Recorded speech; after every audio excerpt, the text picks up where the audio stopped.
로마서 12장 1절부터 3절입니다.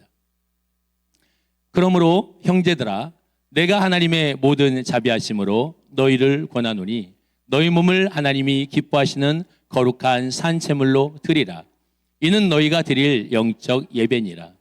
너희는 이 세대를 본받지 말고 오직 마음을 새롭게 함으로 변화를 받아 하나님의 선하시고 기뻐하시고 온전하신 뜻이 무엇인지 분별하도록 하라.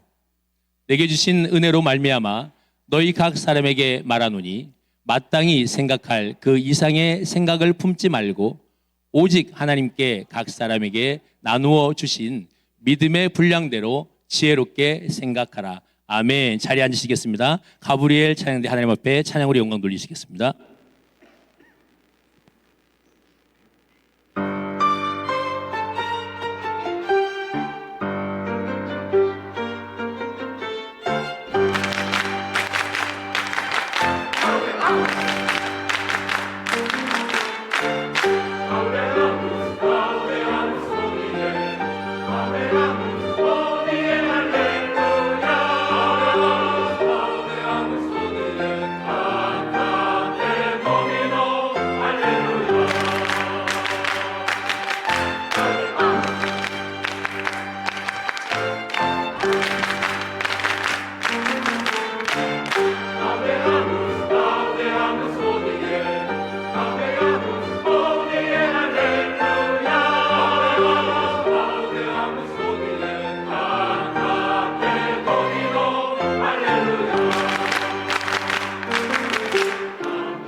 할렐루야.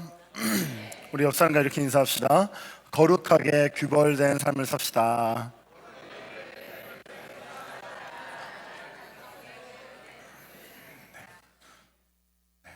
혹시 마이크 이슈 있으면 이제 중간에 얘기해 주세요. 네, 감사합니다. 자, 현재 네팔 선교를 우리 담임 목사님을 포함해서 12분의 성도들이 현재 네팔 선교 중에 있습니다. 돌아오는 화요일까지 선교의 일정들을 위해서 많은 성도님들이 계속해서 기도해 주시면 감사하겠습니다. 자, 이렇게 말씀 증거하겠습니다. 우리는 담임 목사님을 통해서 구원의 서정들에 대해서 계속해서 공부해 오고 나눠왔습니다.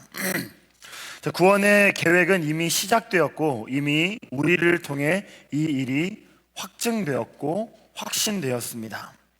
우리 한번 복습해 보기를 원합니다. 자, 첫 번째 뭐였죠?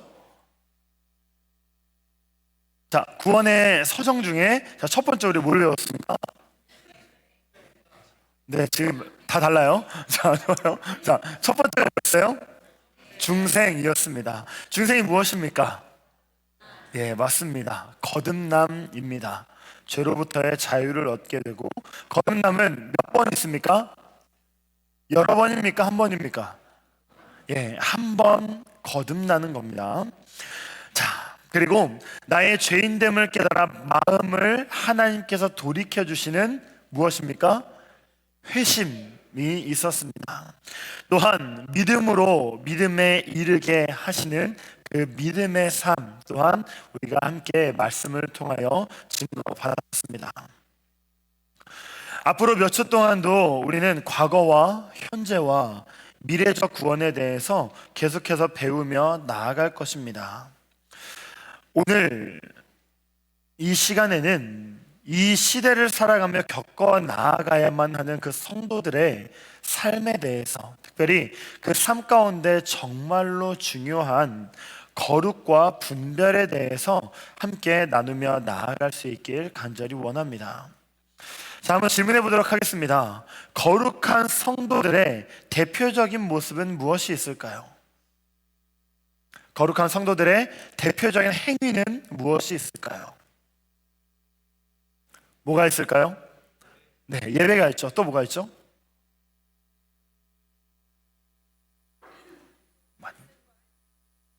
네네, 좋아요. 네, 좋습니다. 지금 소리 괜찮죠? 안 괜찮아요? 중간에 좀 끊기나요? 아, 그래요? 잠시만요. 죄송합니다. 1부 때도 이랬었어가지고. 선명기사님 한번 확인해 주시겠어요? 네, 지금 괜찮아요? 네, 하나, 둘, 셋. 네, 괜찮습니까? 네, 좋아요. 네, 이상하면 저한테 사인을 주세요. 그렇죠? 장로님 저한테 사인을 주세요. 네, 감사합니다. 이게 아침에 분명히 이제 말씀이 선포되는 부분들에서의 이런 이제 흐름들이 분명히 있는데 성도들의 표정이 조금은 이상한 거예요. 그래서 뭐지? 이게 뭐지 싶었는데 이제 끝나고 나서 얘기를 해주시더라고요. 마이크에 좀 이슈가 있었다고. 그래서 좀 있으면 이제 방송실에서 저한테 이야기를 해주시면, 그리고 여기에서도 이야기를 해주시면 감사하겠습니다. 자, 거룩한 성도들의 모습이 뭐가 있을까요? 예배, 그렇죠? 또요? 네, 기도, 말씀, 그렇죠? 말씀을 보며 나아가는 것, 그리고 함께 찬양하며 나아가는 이 모습들이 우리가 알고 있는 거룩한 성도들이 행하며 나아가는 그런 모습들입니다. 우리는 하나님과 더욱더 가까이 가야만 합니다. 하지만 그 가까이 감에 대해서요, 우리가 어떠한 노력들, 구원에는 우리의 노력이 필요가 없습니다. 왜요? 우리가 노력을 해도 이룰 수가 없거든요. 하지만 하나님께서는 예배를 통하여 우리의 많은 노력들을 받고 계십니다. 오늘 이 시간에는 예배부터 시작을 해서 이 흐름들을 가지고 거룩과 분별에 대해서 함께 나누며 나아갈 수 있는, 함께 우리의 마음판에 각인시키며 나아가는 시간이 되어지길 간절히 원합니다. 자, 우리가 나와야 할 첫 번째는 바로 이것입니다. 우리는 거룩한 성도들로서 합당한 예배를 드려야 한다라는 것입니다. 우리는 그리스도 안에서 새롭게 됨을 얻었습니다. 동의하십니까? 우리는 예수 그리스도를 믿음으로 말미암아 우리의 죄가 대속되는 은혜를 경험하였습니다. 그렇습니까? 네. 믿음을 가진 사람들은요, 이제 혼자 살아가지 않습니다. 누구와 함께 살아갑니까? 바로 예수 그리스도와 함께 살아갑니다. 나 혼자서 나의 뜻대로 살아가는 삶이 아니라 이제는 하나님의 뜻을 구하며 질문하며 하나님과 동행하며 살아가는 삶이 바로 성도들의 삶인 것입니다. 그 대표적인 모습이 바로 이 예배입니다. 오늘 보면 1절 말씀에서 이렇게 이야기합니다. 함께 읽어볼까요? 시작. 그러므로 형제들아, 내가 하나님의 모든 자비하심으로 너희를 권하노니 너희 몸을 하나님이 기뻐하시는 거룩한 산 제물로 드리라. 이는 너희가 드릴 영적 예배니라. 아멘. 하나님의 모든 자비하심으로 인하여 우리에게 예배를 드리게 하신 것이 바로 하나님의 은혜입니다. 또한 무엇을 이야기합니까? 이것이 너희가 드릴 영적 예배니라 라고 이야기하면서 그 예배에 대한 힌트를 우리에게 주고 계십니다. 그것은 바로 몸과 산 제물입니다. 우리는 우리가 살아있다라는 것을 무엇으로 정의를 내릴 수 있습니까?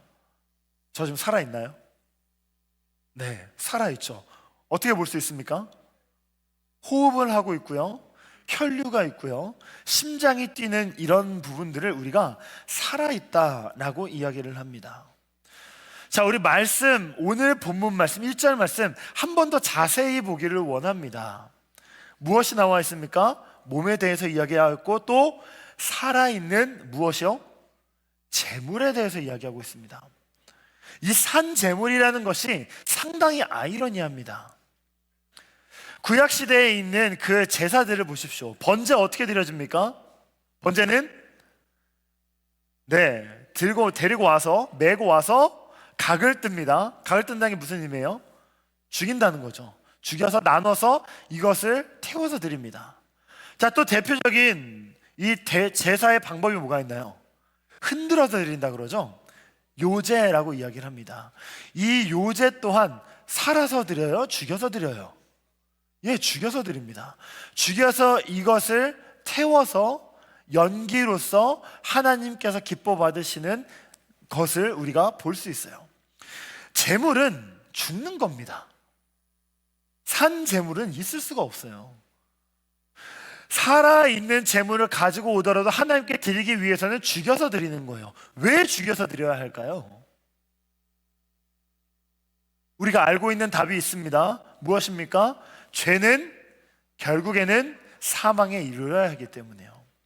모든 제사들은, 특히 속죄제는 드리고 있는 그 당사자의 죄를 이 제물에게 안수하여 전가시키고 이 제물을 죽임으로써 일시적인 대속을 경험하게 함으로써 하나님과 소통하게 하는 것이 이 제사입니다.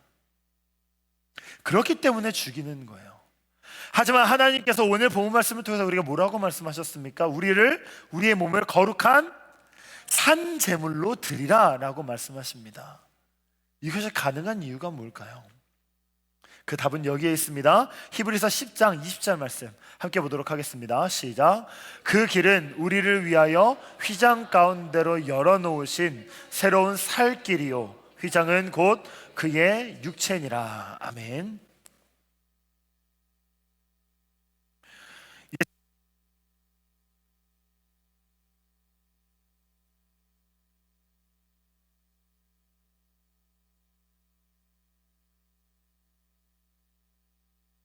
네, 하나 둘 셋.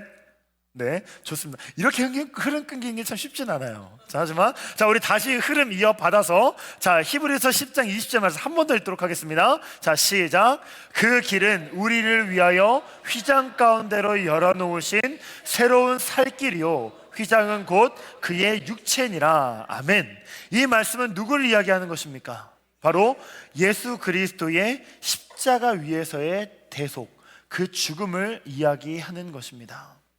말씀을 통해서 우리가 무엇을 볼 수 있습니까? 휘장 가운데로 열어놓으신 새로운 살길, 예수 그리스도께서 십자가에 못 박힘으로 말미암아 그 육체가 찢겼고 또한 그 영혼이 떠나가시는 그 죽음을 경험하게 됨으로써 그 당시에 있던 지성소와 성소를 나누는 그 휘장이 위에서부터 아래로 찢겨져 열렸다라고 이야기하고 있습니다. 이것이 무엇을 의미합니까? 거룩하게 구별되었던 그 지성소가 이제는 예수 그리스도로 말미암아 그 휘장이 찢겨져 이제는 그 이를 믿는 모든 사람들이 그 거룩 가운데 들어갈 수 있는 기회를 얻게 되었다라는 사실입니다. 이제는 하나님과 소통하기 위해서 죽음을 반드시 봐야 했던 그 일이 이제는 우리를 위해 대신 죽으신 그리스도를 믿게 됨으로써, 그리스도를 믿음으로써 죽지 않는 살아있는 재물이 됨으로 우리가 하나님께 예배드릴 수 있는 이 형태가, 이것이 마련이 된 겁니다. 자, 하지만 형태가 바뀌었다라고 해서 하나님께서 보시는 예배의 본질이 바뀌겠습니까? 아니요. 그 본질은 명확하게 그대로 있습니다. 이전과 지금과 동일하게 예배에는 죽음이 필요하다라는 거예요. 우리는 이제 죄인이 아니니까, 의롭게 되었으니까 우리는 이제 산 제물로서 드려지지 않습니까? 예, 맞아요. 하지만 무엇이 생략된 겁니까? 죽음이 생략된 거예요. 그럼에도 불구하고 하나님께서는 우리에게 이 예배 가운데에 우리가 죽으면 나아가는 노력이 반드시 필요하다라는 겁니다. 자, 한번 질문해 보겠습니다. 여러분, 오늘 예배를 오기 위해서 무엇을 포기하고 오셨습니까? 잠. 중요합니다. 아주 중요해요. 자, 잠을 포기하고 나왔어요. 또 무엇을 포기하셨습니까? 어떤 거요? 아침밥? 네, 좋아요. 그 성가대가 일찍 나오다 보니까 이제 뭐가 많은가 봐요. 그렇죠? 네, 그래요. 좋습니다. 자, 은혜로운 찬양을 위해서는 밥과 잠을 포기해야 됩니다. 많이 들어와 주시면 감사하겠습니다. 자, 제가 이런 질문을 했을 때 여러분들 그런 생각을 했을 거예요. 내가 무엇을 포기했지? 그냥 주일이기 때문에 당연히 알람을 맞춰서 그 동일한 시간에 일어났고, 동일하게 성경책을 챙겨서 옷을 입고 나왔습니다. 이전의 예배의 형태는 어땠을까요? 예루살렘에서 하나님께서 예배를 드리라 하셨습니다. 그곳에서 제물을 드리라 하였어요. 그러면 단에서부터 브엘세바까지 많은 사람들이 이제는 자신의 양을 끌고 옵니다. 끌고 오다 보면 더러워질 수도 있으니까 메고 와요. 거룩하고 성결하게 구별해야 되는 제물이기 때문에 그것을 가지고 와서 여기에서 이것을 죽여 하나님께 제물을 드립니다. 우리는 어떻습니까? 우리는 매 예배 때마다 포기하고 있습니까? 내 안에 있는 것들을 죽이고 있습니까? 내 안에 이것을 바치겠다라는, 내 생명을 드리겠다라는 결단을 하고 계십니까? 거룩한 성도들의 예배는 이것들이 반드시 필요합니다. 본질은 변하지 않았습니다. 반드시 죽어야만 하는 그 제사와 예배의 형태는 이제는 우리를 하나님 앞에 복종시킴으로써, 순종시킴으로써 그 예배의 노력들이 우리에게 필요한 것입니다.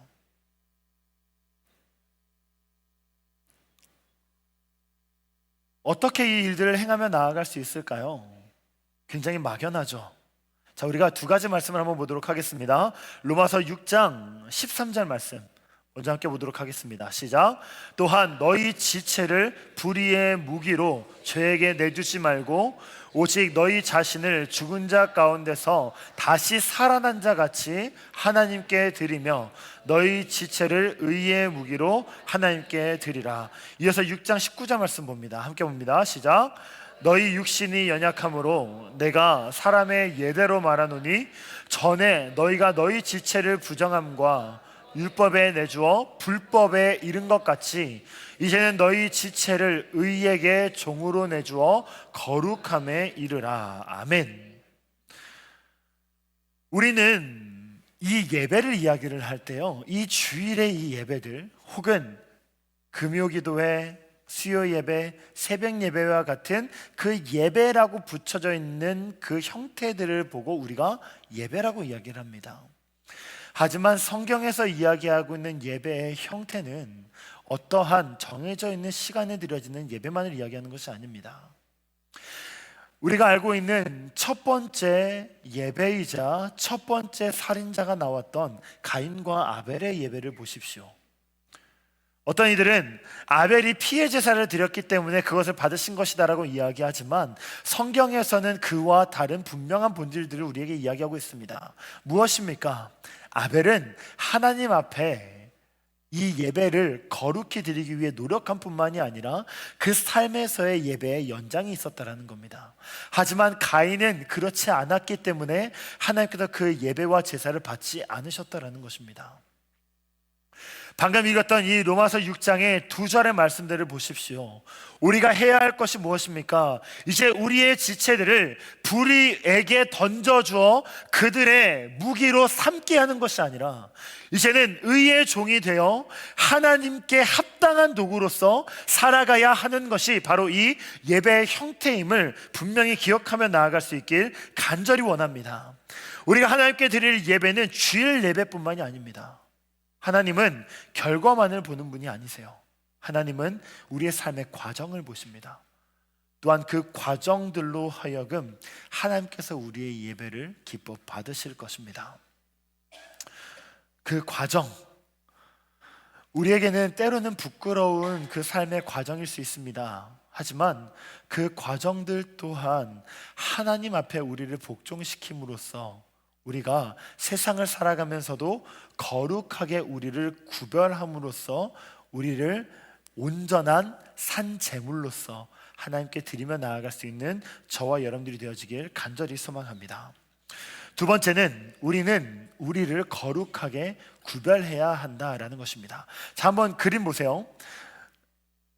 검은색에 굉장히 많은 사람들이 있죠. 그렇죠? 그 중에 중간에 깨끗해 보이는 한 사람, 이것이 바로 거룩입니다. 이게 바로 거룩이에요. 거룩은 구별하는 겁니다. 많은 것들 중에 이것을 따로 떼어 구별하여 놓는 것이 바로 거룩입니다. 성경에서는 많은 거룩에 대해서 이야기하고 있는데요, 그 거룩 중에서 첫 번째로 이야기하는 말씀이 여기에 있습니다. 창세기 2장 3절 말씀 같이 보도록 하겠습니다. 시작. 하나님이 그 일곱째 날을 복되게 하사 거룩하게 하셨으니 이는 하나님이 그 창조하시며 만드시던 모든 일을 마치시고 그날에 안식하셨음이니라. 아멘. 성경에 있는 첫 번째 거룩에 대해서 이야기하는 것은 바로 안식일입니다. 이 말씀을 보면 뭐라고 이야기하고 있습니까? 하나님께서 그 일곱째 날을 거룩하게 하셨으니, 즉 그 날을 거룩하게 구별하였다라고 명확하게 이야기하고 있습니다. 무엇으로부터 구별하였습니까? 첫째 날부터 여섯째 날까지 창조하셨고 그 이후에 일곱째 날을 거룩하게 구별하여 이 날은 창조하신 것이 아니라 쉬셨고, 그리고 6일로 창조를 마치셨으나 7일 이 안식일로 창조를 완성하시는 것이 바로 하나님의 거룩이다라는 겁니다. 이를 봤을 때 거룩은 완벽한 끝맺음이며 거룩은 모든 것들의 완성인 것이 바로 이 거룩인 것입니다. 자, 하나님께서는 이 백성들에게요, 단순히 안식일을 기억하여 거룩히 지키라 라고만 말씀하신 것이 아니라 이 일을 어떻게 행해야 할지도 굉장히 친절하게 말씀을 해주셨습니다. 레위기 23장 3절 말씀입니다. 함께 봅니다. 시작. 엿새 동안은 일할 것이요 일곱째 날은 쉴 안식일이니 성회의 날이라. 너희는 아무 일도 하지 말라. 이는 너희가 거주하는 각 처에서 지킬 여호와의 안식일이니라. 아멘. 자, 지금도 유대인들은 이 안식일을 지키고 있습니다. 한 번 더 말씀 띄워주시겠습니까? 무엇에 집중해서 이 안식일을 지키고 있을까요? 네, 맞아요. 너희는 아무 일도 하지 말라라는 부분들로 이 안식일을 계속해서 지키고 있습니다. 하지만 그 부분들보다 이것이 더 중요합니다. 자, 빨간색으로 뭐라고 적혀져 있습니까? 같이 읽어볼까요? 시작. 성회의 날이라 라는 거예요. 성회의 날, 무엇을 이야기하는 것입니까? 이 안식일에, 이 거룩히 구별된 이 날에 거룩한 모임을 열고 그 거룩한 모임에 집중하라라고 이야기하는 거예요. 그렇기에 아무 일도 하지 말라라고 이야기하는 것입니다. 어떻습니까? 이 안식일을 통해 우리가 볼 수 있는 거룩은요, 단순히 그냥 쉬는 것이거나 혹은 그냥 떼서 두는 날이 아닙니다. 거룩은요, 구별하여 하나님께 드리는 것이 거룩에 대한 분명한 정의입니다. 자, 이것을 우리의 삶으로 가져오면 어떻게 될까요? 로마서 12장 2절, 오늘 본문 말씀 상반절만 한번 읽어보도록 하겠습니다. 함께 봅니다. 시작. 너희는 이 세대를 본받지 말고. 아멘. 세대와 세상 안에 있으면서도 그들 안에서 동화되어 사는 삶이 아니라 오히려 구별된 삶을 살라라고 이야기하고 있는 것입니다. 이 세대를 본받지 말라라는 것은 이런 뜻입니다. 베드로전서 1장 14절 말씀, 너희가 순종하는 자식처럼 전에 알지 못할 때에 따르던 너희 사욕을 본받지 말고, 즉 하나님을 알지 못하는 그때에 가지고 있던 그 사욕들을 본받지 말고 라고 이야기하고 있으며, 요한일서 2장 15절 말씀, 이 세상이나 세상에 있는 것들을 사랑하지 말라. 누구든지 세상을 사랑하면 아버지의 사랑이 그 안에 있지 아니하니 라고 이야기합니다. 이 세대를 본받지 말라는 것은 이런 의미입니다. 사욕을 따르지 말라는 거예요. 그뿐만이 아니라 하나님을 사랑하라라는 겁니다. 무엇을 사랑하지 말고요? 세상을 사랑하지 말고 하나님을 사랑하라라는 거예요. 그리고 분명하게 이야기합니다. 뭐라고 이야기합니까? 누구든지 세상을 사랑하면 아버지의 사랑이 그 안에 있지 않다라고 말입니다.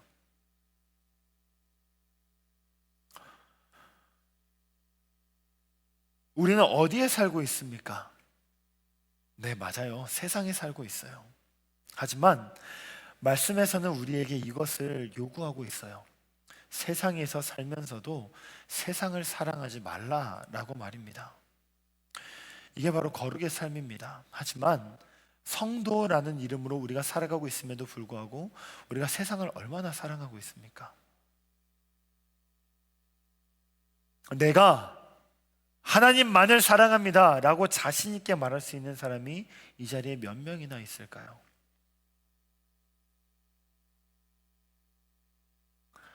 우리가 이 일들을 주의 깊게 살펴보며 우리가 세상이 아닌 하나님을 사랑하며 나아갈 수 있도록 더욱더 하나님께 집중해야 한다는 것입니다. 로마서 12장 2절 나머지 말씀들 한번 보도록 하겠습니다. 자, 함께 있습니다. 시작. 하나님의 선하시고 기뻐하시고 온전하신 뜻이 무엇인지 분별하도록 하라. 아멘. 우리가 세상을 살아가면서 거룩을 추구하고 세상이 아니라 하나님을 사랑하며 나아가는 그 기준들에 대해서 분명하게 이야기하고 있습니다. 선하시고 기뻐하시고 온전하신 뜻, 그 뜻대로 분별하며 나아가는 것이, 분별하여 하나님을 사랑하며 나아가는 것이 바로 이 거룩의 삶이다라는 이야기입니다. 요즘에 세상을 보십시오. 얼마나 빠르게 변화하고 있습니까? 자, 여기 계신 많은 분들 한번 질문해 볼까요? 세상 가운데 있는 많은 문물들을 잘 적응하며 나아가고 계십니까? 자, 키오스크만 보더라도 저도 어디에 갈 때마다 누군가 한 분씩은 꼭 도와드리는 것 같아요. 머뭇거리는 분들이 계시거나 키오스크 앞에서 욕을 하시는 분들이 계세요. 아이씨, 왜 안 돼? 이러면서. 근데 어때요? 문물이 계속 바뀌어요. 그렇죠? 너무나도 빠르게 세상이 변화하고 있습니다. 때로는 우리들은 그 변화하고 있는 세상들에 적응하기에 너무나도 바빠요. 하지만 정말 우리가 거룩하게 살아가기 위해서는요, 세상에 적응만 해서는 안 된다라는 거예요. 따라만 가서는 안 된다라는 겁니다. 우리는 성경에 있는 이스라엘 민족을 통해서 세상에 대한 무분별한 적응이 어떤 결과를 초래하는지를 분명히 알 수 있습니다. 이 이스라엘이라고 불리는 이 백성들이 애굽에 있을 때는 어떤 삶을 살았습니까? 종으로서의 삶을 살았죠. 모세를 통하여 하나님께서 출애굽시키셨을 때에는 어디에 적응해야 했습니까? 광야에 적응해야 했습니다. 그리고 이 출애굽 시대가 지나간 이후에 가나안에 들어가서는 무엇에 적응을 하며 살아갑니까? 그 가나안 땅에 적응하며 살아가요. 그 가나안 땅, 젖과 꿀이 흐르는 땅이며 만나가 끊임없이 내리는 땅이 아니라 이제는 농사를 지어 그 땅의 소산을 먹게 되는 그런 삶을 그들이 적응해 나간다는 거죠. 자, 하지만 보십시오. 그들이 농사를 적응해 나아갔습니다. 목축을 적응해 나아갔습니다. 하지만 무엇 또한 받아들입니까? 그 농경사회에 있는 우상, 바알과 아세라 또한 무분별하게 적응하여 습득하여 받아들이고 그들을 섬기고 하나님을 뒷전으로 하는 부분들이 너무나도 당연하게 적응된 모습들을 우리가 살펴볼 수 있다는 겁니다. 우리는 세상의 문물들 안에서도 분명하게 분별하고 구별해야만 합니다. 보십시오. 농사를 짓는 건 죄가 아닙니다. 하지만 바알과 아세라를 섬기는 것은 명확한 죄입니다. 우리는 알 수 있지 않습니까? 자, 하지만 그때 그 당시에 있던 이스라엘 백성들 또한 이것을 분명하게 구별하며 나아갔을까요? 그렇지 않다는 거예요. 자, 우리의 삶을 한번 돌아보기를 원합니다. 자, 요즘에 어떻습니까? 이거 아십니까? 챗 GPT, 네, AI. 이제는 권사님들도 아세요. 그냥 검색을 하는 부분들이 아니라 물어보면 질문에 대한 정말로 많은 답을 줘요. 무엇을 기반으로요? 세상에 있는 모든 데이터들을 기반으로 이것에 대한 답을 우리에게 내려줘요. 자, 예전에는 뭐 터미네이터다, 뭐 인공지능이다 해서 이런 세계가 올 거야, 미래엔 이럴 거야 라는 부분들이 이제는 우리의 시대가 되어버렸어요. 자, 우리 스마트폰 처음에 나왔을 때 무슨 얘기들이 있었습니까? 스마트폰 사탄의 도구다, 이런 얘기도 굉장히 많았어요. 그렇죠? 그러면서도 되게 신기했었죠. 이걸로 TV도 볼 수 있어. DMB 요즘에 잘 안 보시죠? 그렇죠? 네, 이 용어를 모르는 친구들이 지금 있을 거예요, 아마. 자, TV도 보고 인터넷도 하고 검색도 하고 내비게이션도 보고 너무나도 와, 이런 문물이라는 생각을 가졌었습니다. 그게 불과 10몇 년 전이에요. 요즘에 어떤지 아십니까? 안경 하나 끼면요, 현실과 가상현실이 연결이 돼요. 진짜 이런 시대가 도래했습니다. 자, 이 AI 또한 마찬가지예요. 이것, 자, 우리 사용해야 될까요? 말아야 할까요? 자, 이러면 이제 또 갈리기 시작합니다. 사용해야 된다, 말아야 된다. 자, 중요한 건요, 해야 된다, 말아야 된다가 아니에요. 어떻게 사용하느냐가 대단히 중요한 겁니다. 자, 그 기준이 무엇입니까? 방금 이야기했었죠. 뭐였어요? 같이 한번 더 읽어볼까요? 자, 시작. 하나님의 선하시고 기뻐하시는 뜻의 기준을 잡고 여러분들이 선하게 사용하시면 됩니다. 중요한 것은 이거예요. 그 이스라엘 민족들에게도요, 그들이 살아가는 것이 죄가 아닌 거예요. 하지만 분별하지 못하고 우상을 섬기는 것이 죄가 되는 겁니다. 이 세대 또한 마찬가지예요. 지금 우리가 봤을 때에는 분별이 어려워요. 하지만 그럼에도 불구하고 우리는 이 하나님의 선하시고 기뻐하시는 이 뜻을 기준으로 이 세대에 있는 많은 부분들을 우리가 분별하며 나아가야 한다는 것입니다. 이것을 분명히 깨달으며 나아가길 원합니다. 세상에 주는 지식 그대로가 우리의 지식이 돼서는 안 됩니다. 골로새서 3장 10절 말씀 함께 보도록 하겠습니다. 함께 봅니다. 시작. 새 사람을 입었으니 이는 자기를 창조하신 이의 형상을 따라 지식에까지 새롭게 하심을 입은 자니라. 아멘. 무엇을 이야기합니까? 우리가 구원을 받은 사람으로서 새로운 사람이 되었으면 우리의 영혼만 새로운 사람이 되는 것이 아니라 우리가 알고 있는 모든 것들이 새로워져야 된다는 거예요. 사도 바울의 사건을 보십시오. 사도 바울이 다메섹 도상에서 회심한 이후에 이 사람의 삶이 변합니다. 예수 그리스도를 핍박함, 그리스도인들을 핍박하기 위해 주 무기로 사용됐던 것이 무엇입니까? 돌이에요? 아니요. 사도 바울에게는 율법이 무기였어요.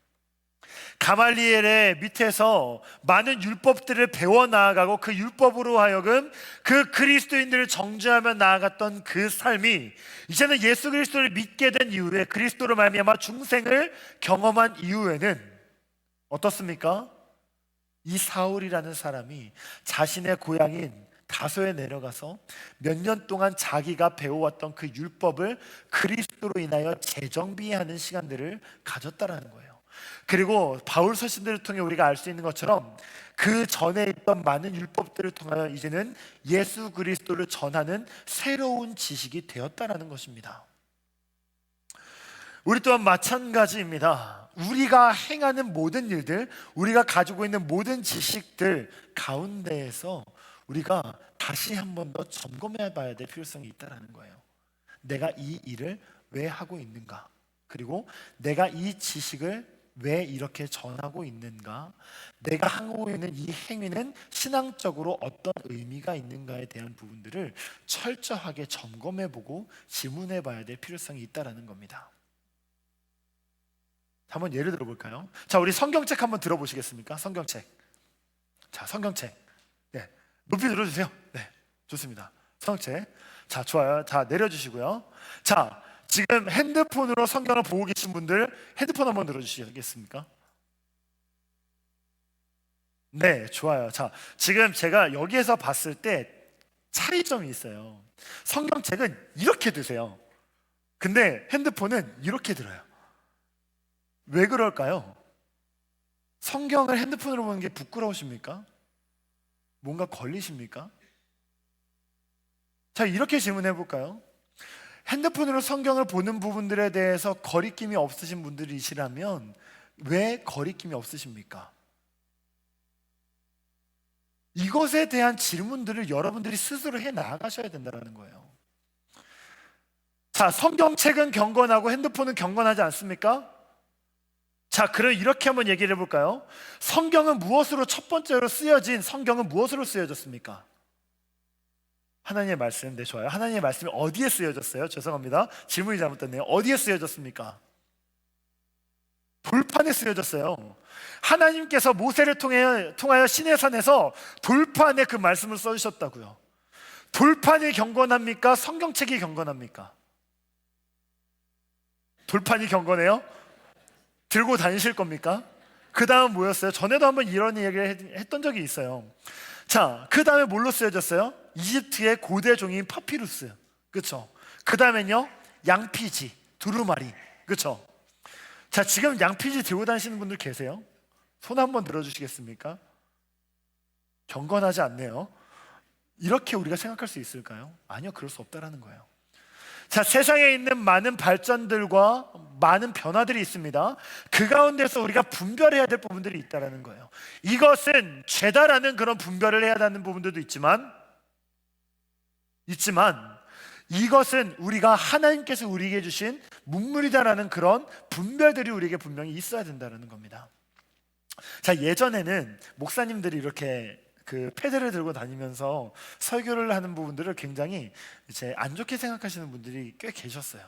근데 지금은 왜 이런 부분들에 대해서 우리가 용인이 돼요? 그때랑 뭐가 달라졌나요? 우리의 마음이 달라졌죠. 그렇죠? 그리고 시대가 변했어요. 하지만 이런 부분들을 우리가 봤을 때 무엇을 해야 된다는 겁니까? 분명하게 우리가 행하는 일들에 대해서 우리가 그것에 대한 답을 가지고 있어야 된다는 거예요. 너 왜 이렇게 해? 라는 부분들에 그러게? 라는 부분들이 아니라 그것에 대해서 우리가 거룩하게 구별하고 분별함 가운데에서 그것에 대한 답을 우리가 갖고 살아가야 한다는 겁니다. 이것이 바로 세상에 그냥 적응하고 따라가는 것이 아니라 세상과 분별되고 구별된 삶을 살아가는 우리의 방법이다라는 거예요.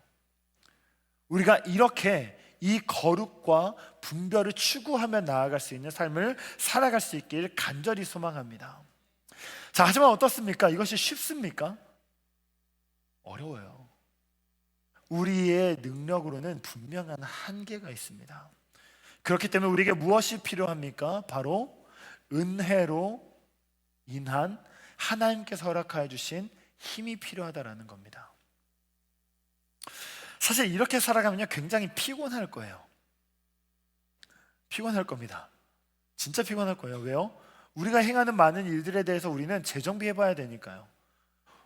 우리의 삶에 질문해봐야 되니까요. 이렇게 이야기할 수도 있습니다. 그냥 편하게 살면 되잖아요.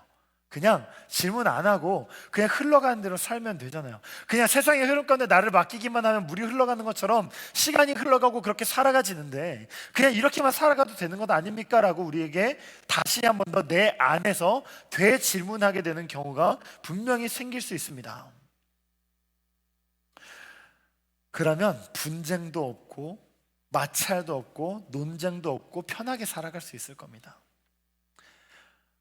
하지만 그렇게 살아가는 것이 결코 하나님의 뜻은 아닙니다. 사도 바울은 이렇게 이야기하죠. 로마서 12장 3절 말씀 함께 보도록 하겠습니다. 시작. 내게 주신 은혜로 말미암아 너희 각 사람에게 말하노니 마땅히 생각할 그 이상의 생각을 품지 말고. 아멘. 자, 은혜를 입었다라는 것은요, 마땅히 생각할 그 생각의 이상, 즉 우리가 알고 있는 로마서 16장 19절 말씀처럼 선한 데에는 지혜롭고 악한 데에는 미련하여 하나님께서 주신 그 범위에서의 그 생각을 하되 그것을 넘어선 죄의 생각들에 대해서는 우리가 하지 말아야 한다라는 부분들이 바로 이 사도 바울이 이야기하고 있는 그런 내용들인 것입니다. 다시 말해서 하나님의 일에 대해서는 순종함으로 지혜로워야 하고요, 또한 악한 것에 대해서는 생각하지 않음으로 그것을 실천하려 하는 생각을 금함으로써 미련하라고 이야기하는 것입니다. 은혜를 입은 사람들의 삶은 이런 삶이에요. 은혜를 힘입어 사는 삶은 바로 이런 삶입니다. 여러분, 은혜가 무엇입니까? 은혜는 용서받지 못할 죄를 용서받는 것이 바로 은혜입니다. 우리는 다 은혜를 입어 살아가는 사람들입니다. 나는 예수님을 믿지만 거룩한 건, 귀찮은 건 하기 싫어 라고 이야기하는 것은요, 마치 마태복음 18장에 있는 그 비유, 만달란트 빚진 자의 비유와 다를 것이 없는 것입니다. 세번역 성경으로 가져왔는데요, 한번 함께 읽어보도록 하겠습니다. 함께 봅니다. 시작. 그러므로 하늘나라는 마치 자기 종들과 셈을 가리려고 하는 어떤 왕과 같다. 왕이 셈을 가리기 시작하니 만달란트 빚진 종 하나가 왕 앞에 끌려왔다. 그런데 그는 빚을 갚을 돈이 없으므로 주인은 그 종에게 자신과 그 아내와 자녀들과 그 밖에 그가 가진 것을 모두 팔아서 갚으라고 명령하였다. 그랬더니 종이 그 앞에 무릎을 꿇고 참아 주십시오, 다 갚겠습니다 하고 애원하였다. 주인은 그 종을 가엾게 여겨서 그를 놓아주고 빚을 없애 주었다. 아멘. 어떻습니까? 주인이 종에게 만달란트를 탕감해 주는 은혜를 베풀었습니다. 만달란트는 지금의 우리의 단위로 환산을 보면 진짜 상상도 할 수 없을 만큼의 굉장히 큰 금액입니다. 주인이 처음에 뭐라고 이야기합니까? 너와 너의 아내와 너의 자식들과 너의 모든 소유를 팔아서 갚아라고 이야기하였어요. 하지만 애원하는 그 종을 보며 이 모든 빚을 탕감하여 준, 결코 갚을 수 없는 이것을 탕감받은 은혜를 입게 된 것이죠. 주인은 이것을 통해서 이 종에게 무엇을 알게 하고자 했을까요? 은혜의 삶을 알게 하고자 한 것입니다. 하지만 어떻습니까? 자, 28절에 30절 말씀 이어서 볼까요? 함께 봅니다. 시작. 그러나 그 종은 나가서 자기에게 100데나리온 빚진 동료 하나를 만나자 붙들어서 멱살을 잡고 말하기를 내게 빚진 것을 갚아라 하였다. 그 종료는 엎드려 간청하였다. 참아주게, 내가 갚겠네.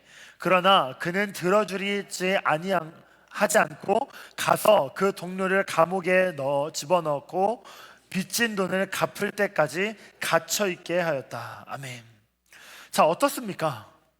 은혜를 입은 종입니다. 하지만 그 은혜를 입었음에도 불구하고 그 은혜 입은 것을 어떻게 하였어요? 행하지 않았어요. 그 은혜 입은 부분들에 대하여 나는 은혜를 입었으니까 끝! 근데 나한테 빚진 저 사람의 돈은 내가 받아야 되겠어라는 생각을 하며 나아갔던 거예요. 자, 은혜는요, 잊어버리는 게 아니에요. 그리고 은혜를 잊는다라는 건요, 단순히 까먹었어가 아니에요. 은혜를 잊는다라는 것은 은혜를 무시하는 일이 되는 것입니다. 자, 그래서 이 결과가 어떻게 됩니까? 이어서 볼까요? 32절에서 35절 말씀입니다. 같이 봅니다. 시작. 그러자 주인이 그 종을 불러다 놓고 말하였다.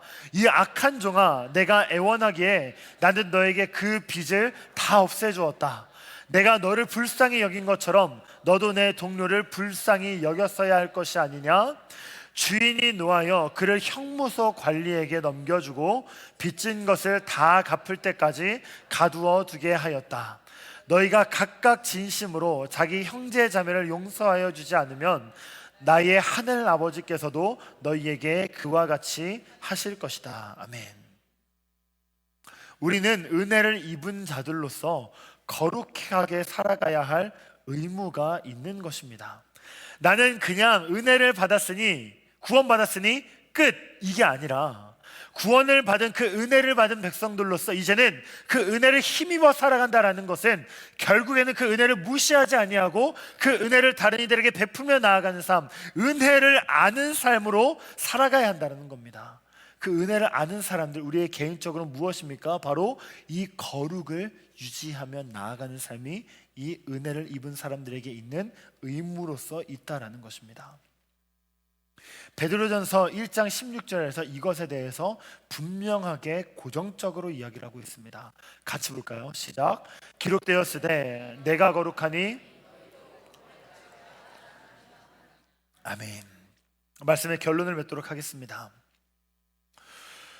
오늘 본문 말씀을 우리가 한 번 더 살펴보며 나아가길 원합니다. 로마서 12장 1절부터 3절 말씀 함께 또박또박 한 목소리로 읽도록 하겠습니다. 시작. 그러므로 형제들아 내가 하나님의 모든 자비하심으로 너희를 권하노니 너희 몸을 하나님이 기뻐하시는 거룩한 산 제물로 드리라.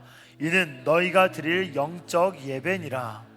너희는 이 세대를 본받지 말고 오직 마음을 새롭게 함으로 변화를 받아 하나님의 선하시고 기뻐하시고 온전하신 뜻이 무엇인지 분별하도록 하라. 내게 주신 은혜로 말미암아 너희 각 사람에게 말하노니 마땅히 생각할 그 이상의 생각을 품지 말고 오직 하나님께서 각 사람에게 나누어 주신 믿음의 분량대로 지혜롭게 생각하라. 아멘. 우리는 이 세대를 본받지 말고 오직 마음을 새롭게 함으로 거룩한 성도로서 살아가야만 합니다. 거룩하다라는 건요, 앞서 이야기했던 것처럼 우리의 뜻을 관철하며 살아가는 삶이 아닙니다. 하나님, 내 기도 들어주세요. 혹은 하나님, 내 뜻이 이러하니 하나님, 나와 동행해 주세요. 이것은 하나님과의 동행이 아닙니다. 하나님을 여러분들이 붙들고 떼쓰는 것밖에 안 되는 거예요. 하지만 정말 거룩한 삶은요, 우리의 뜻을 꺾고 하나님의 뜻대로 살아가는 것입니다. 하나님의 통치를 인정하는 거예요. 이제는 내가 사는 것이 아니요 내 안에 계신 그리스도께서 사는 삶, 그 삶을 살아가는 것이 바로 거룩한 삶임을 우리가 깨달아 알기를 간절히 소망합니다. 우리들의 많은 행위들에 대해서 질문하라고 이야기하였습니다. 그렇다라고 해서 이렇게 하시면 안 돼요. 자, 내가 이런 것들에 대해서 정비하였으니 너도 그렇게 해야 되라고 이야기하면 안 된다는 거예요. 자, 거룩을 추구하는 삶은 나와 하나님과의 관계에서 있는 삶입니다. 하지만 그것이 다른 이들에게 손가락질이 됐을 때 이제는 거룩이 아니라 정죄가 되는 겁니다. 거룩의 삶을 추구하며 나아가는 의의 삶을 살되 정죄로 이어지는 그 선을 끊어내어 생각보다 더 넘은 생각들을, 실천들을 하지 않으며 나아갈 수 있는 저와 여러분들이 되어지길 간절히 소망합니다.